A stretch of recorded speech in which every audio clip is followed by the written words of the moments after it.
Once you've taken all your photos, then we need to get organized. Now, I'm going to show you a few different organizing options for your photos. Some of them are free, others you can purchase. Now, the one that you choose finally is going to come down to how you end up using your photos and your timing. Once you choose a photo manager, you need to stick to it. So many of us just end up using Windows Photo Gallery, which is free as a part of Windows. It does a great job. And you can also upgrade it to Windows Live Photo Gallery that adds a few extra online bells and whistles, but still works essentially the same way. But you really need to make a commitment to the software and stop trying to manage your photos yourself in your pictures folder. For some reason, many people try and organize and manage all their own photos au naturel in their pictures folder. Here's my pictures folder. I've got something like 5,000 photos on my computer. And can you imagine what a nightmare it would be for me to actually try and find photos or organize photos when I'm taking this many? Every time I import the photos into my computer, they come in with these cryptic names. They're just numbers. They don't mean anything. Now, certainly I can go through and rename every photo, but how many unique names can I come up with my daughter's name in it? Emma. How many different photos are going to say Emma smiling, Emma dancing too, Emma dancing and smiling? You're just going to run out of names really quickly.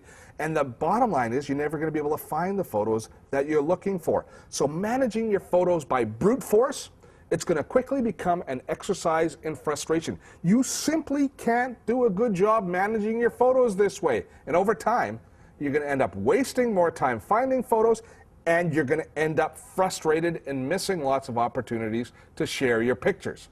So, let me show you a better way. As I said, it does take a bit of a commitment to the process on your part, but you're going to benefit hugely over time by choosing a photo manager and sticking to it. Now, this process is the same if you're on a Mac using an application like iPhoto, or if you're on the PC using Windows Live Photo Gallery, which I have open here. Now, right away, we see a difference. I've opened Windows Live Photo Gallery, and down the left-hand side here, we see all those cryptically named folders that I've got in my Pictures folder. But now I can organize all my photos in this gallery. I can see them all laid out, but most importantly, I can start to identify them and label them with tags. See, tags are really the key to us finding photos at a later time. What a tag is it's actually something we call metadata. Metadata is the data about data. So attached to your photo already are things like the exposure setting and the date that it was taken. That is metadata. And that's actually a great way to search for photos, is by date. But we can do more now. We can actually add more tags. So here I've got a nice picture of Luke fishing when we were on the Elk River on our last trip. What I can do now is I can add tags. I've got some pre-recorded here, and I can add more. But I'm going to add a fishing tag to this photo, and now we see that it's tagged as fishing. I'm going to also add the Elk River, since it was on the Elk River, and I add Luke to it because it was Luke in the picture, after all, on the Elk River while he was fishing. So by adding more tags, this gives me some criteria to later on search for those photos. It adds structure, it adds organization to my life and to all of my photos. Now, before I actually show you how we go about finding photos, look at all the different things that we can do within this free software. We can repair photos, which is things like taking out red eye or cropping them. We can gain more information. We can certainly print or publish. Publishing means we can send these up to Windows Live Spaces, which is like a blog where you can share your photos with others, or you can even send it to online services like Flickr. You can prepare these photos for email, which is a great service. It means that it'll automatically compress the photos so you can send them to friends and family. And you can also convert them into DVDs and movies here as well. But at the end of the day, you have to find the photos before you can share them. So let me show you how that works. I've tagged most of my photos that are within my gallery. So if I want to look for pictures of me on a certain fishing trip, I'm going to do that. We see here, if we take a look in the bottom, 5,635 photos are right now in my gallery that we can see. Let's see if we can make it a few less and a few more valuable photos. So I'm going to first of all type in Steve. And as soon as I type in Steve, we're down to 166. I'm going to put comma fishing, and it's just fishing pictures of Steve, and now I'm down to 32. And I just want fishing pictures of my Roche Lake trip. So I'm going to type in Roche, and see, now I am down to the 11 photos that I'm looking for. And oh my goodness, there I am in my toque. It was one heck of a cold day on Roche Lake that I remember. So look what we've done.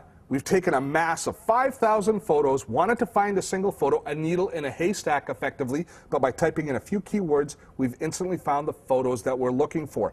Now, all of these other tools come into play, the ability to print or publish or email these photos because we found the content that we want to share. Now, a little bit later in the show, we're actually going to look at a few other photo managers, but they all have the same series of characteristics. Sorting tools like tagging, simple editing, and then finally a way to share our photos with others. Now, if you make a commitment to a single photo manager and develop good photo habits, you're quickly going to find that you're sharing and enjoying your photos way more. Now, what do good habits look like? Good habits begin when we're taking the pictures. Simple culling of your crummy pictures. If you take a picture that sucks, don't bother importing it into your computer and having to deal with it later. It's not going to get any better between camera and computer. So just cull it out. Delete it right away. Then be patient when it comes time to import. Don't rush the import process when you're bringing your pictures into your computer. Make sure you're calm and you have a little bit of time on your hands so that you can tag all of the photos as they come in comprehensively, because that means that in the years to come, you'll be able to find those photos. And finally, come up with a really dedicated backup strategy. Make sure that all these photos that are so wonderfully now tagged and earmarked for future enjoyment are still there if something bad happens to your computer or your hard drive. So make sure you back up your photos regularly in a safe place. Photos are there for us all to enjoy. Now, if you follow these steps, you're going to enrich both your life and that of your loved ones.